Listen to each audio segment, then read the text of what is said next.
வந்துட்டு டிபேட்ஸ்லாம் இப்போ அதிகமாக இவரை பார்க்குறோம். அப்படியே அமைதியாக அப்சர்வ் பண்ணிட்டே இருப்பார். எல்லாரும் பேசுறத ஃபோன் பார்ப்பாரு. என்ன பேச போறாருன்னு யோசிச்சிட்டே இருக்கும்போது டக்குன்னு வந்து அப்படியே அனல் பறக்க பேசி ஆப்போனண்ட்டை கதிகலங்க வச்சிடுறாரு. ரொம்ப நாளாக ஃபாலோ பண்ணிட்டு இருக்கோம். பத்திரிகையாளர் செந்தில்வேல் அவர்களை அன்போடு பேச அழைக்கிறோம்.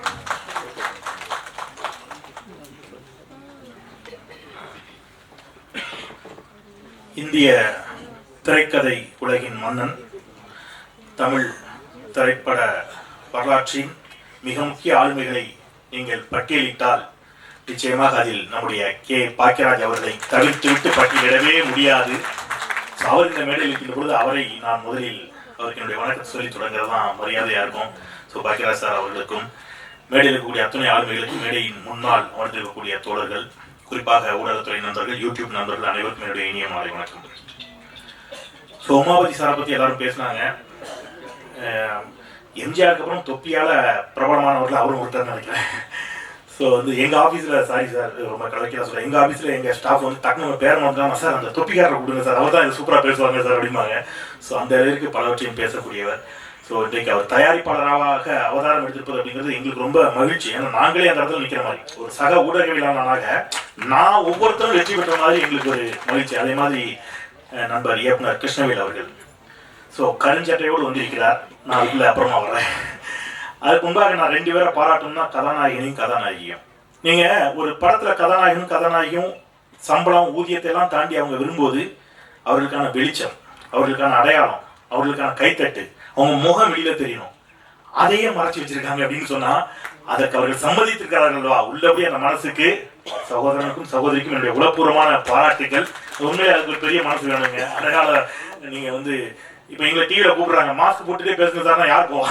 நீங்கள் வர்றதே அதுக்கு இல்லையா? இப்போ யதார்த்தம் நம்ம முகம் தெரியணும். ஸோ அதை நீங்கள் வந்து அதை பண்ணியிருக்கிறீங்க. நான் இந்த படத்தோட ட்ரெய்லரில் பார்க்கின்ற பொழுது ஒன்று புரிஞ்சுக்கிட்டேன். நோ மீன்ஸ் நோ அப்படின்னு முன்னாடி ஒன்று சொன்னாங்க. அதுதான் படத்துடைய கிட்டப்பட்ட கதையாக இருக்கும் நான் யூகிக்கிறேன். நீங்கள் தமிழ் ஊடகத்தில் முன்னாடிலாம் ஒரு வார்த்தை வரும், இளம்பெண் கற்பழிப்பு அப்படின்னு ஒரு வார்த்தை வரும். அது எப்படி அழிப்பீங்க? நீங்க யோசிச்சு பாருங்க. ஒரு ஆணினுடைய அயோக்கியத்தனம், ஒரு ஆணினுடைய வக்கிரம், ஒரு ஆணினுடைய பாலியல் வக்கிரத்திற்கு அவன் வல்லுறவு செய்யறான் ஒரு பொண்ணை. ஆனா அங்க கற்பிழந்தவளாக யார பத்திரிகைகள் சித்தரித்தன அப்படின்னா ஒரு பொண்ணை தான் வந்து இவன் பண்ண அக்கிரமத்துக்கு ஒரு பொண்ணு கற்பிழந்தவள். இதை வந்து பெரியாரிய சிந்தனையாளர்கள் தொடர்ந்து கேள்வி எழுப்பினோம். அது எப்படி ஒரு ஆணோட அயோக்கியத்தனத்துக்கு அவளை கற்பிழந்தவளாக நீ சொல்லலாம்? அந்த வார்த்தையை முதல்ல மாற்றணும் என்று சொல்கின்ற பொழுது இன்றைக்கு தமிழ் ஊடகங்கள் அனைத்தும் பாலியல் வல்லுறவு என்ற வார்த்தையை பயன்படுத்த தொடங்கி இருக்கிறார்கள் என்று சொன்னால் இது தமிழ்நாட்டிற்கும் தமிழ் சமூகத்திற்கும் பெரியாரிய பார்வைக்கும் கிடைத்த வெற்றி. அதைத்தான் இந்த படம் பேசுவதாக நான் நினைக்கிறேன். ஒரு பொண்ணு காதலிக்கின்ற பொழுது அவள் வந்து அவளுடைய காதலனோடு அவள் தனிமையில் இருக்கிறாள். அதன் பிறகு அவள் காதலன் மிரட்டுறதாகத்தான் அந்த ட்ரெய்லர், அந்த பாடல் எனக்கு புரிகிறது. ஸோ அதுவே அது எப்படி துரோகமா மாறும், அது எப்படி கற்பிழந்ததாக மாறும் என்று கேட்கக்கூடிய அந்த கதை அப்படிங்கிறது. ஸோ அது கருஞ்சட்டையினுடைய சிந்தனை, அதை வெளிப்படுத்தியிருக்கிறார்கள் அப்படிங்கிறது எனக்கு மகிழ்ச்சி. சார் இல்லாதது என்ன கிடைக்காது, அதை கண்டுபிடிச்சு கோர்ட்டே சொல்லிடுச்சு தெளிவா. நமக்கு அது இருந்தால் நல்லா இருக்கும்னு ஆசைப்பட்டா அதுக்கு யாரும் ஒன்றும் பண்ண முடியாது.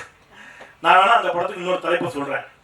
யார் அந்த தாத்தான்னு நான் புதிய தலைமுறை ஒரு கேள்வி கேட்டேன். அந்த தாத்தாவை தான் இன்னி வரைக்கும் கண்டுபிடிக்க முடியல சார்.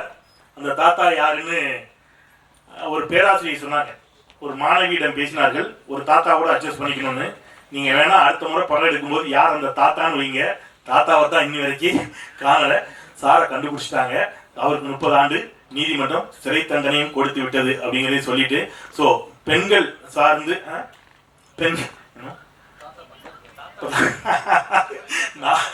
நான் ஓகே தாத்தா எங்க இருக்காருன்னு தெரியல. நான் சொன்ன தாத்தா இருக்கிறாருன்னு அவங்க சொல்றாங்க, தெரியல. ஓகே அவர் தான் அந்த தாத்தாவா தெரியல. ஓகே இருக்கட்டும். பட் இந்த மாதிரியான படங்கள் ஒரு ஒரு சிறிய பட்ஜெட்ல அல்லது புதிய முகங்களோடு வரக்கூடிய படங்கள் பேசுகின்ற அதனுடைய பேசு பொருளுக்காக தமிழ்நாட்டில் நிச்சயம் வெற்றி பெற்றிருக்கிறது. நீங்க காக்காமட்டு அப்படி ஒரு பெரிய வெற்றியை பெற்றது. சமீபத்துல டூரிஸ்ட் ஃபேமிலி ஒரு பெரிய வெற்றி. நீங்க வந்து மஞ்சுமல் பாஷையை தமிழ்நாடு கொண்டாடியது. அதனால வந்து மிகப்பெரிய நடிகர்கள் நடித்த படம் தான் வெற்றி பெறும் அல்லது பெரிய பட்ஜெட்ல அப்படிலாம் இல்லை. நல்ல கதையை சொல்லக்கூடிய எந்த படமாக இருந்தாலும் தமிழ் சமூகம் அதை வரவேற்க எப்பொழுதும் தயாராக இருந்திருக்கிறது. அந்த அடிப்படையில் நிச்சயம் இந்த படம் ஒரு மிகப்பெரிய வெற்றியை பெறும் என்ற நம்பிக்கையோடு நான் படக்குழுவினர் அத்தனை பேருக்கும் என்னுடைய நண்பர் இனிய நண்பர் உமாவதி அவர்களுக்கும் கிருஷ்ணவேல் அவர்களுக்கும் குறிப்பாக பாடலாசிரியர் விவேகா இன்னைக்கு பாடல் வெளியீடு, ஸோ அவருக்கும் பாடல் வரிகள் மிக சிறப்பாக இருந்துச்சு.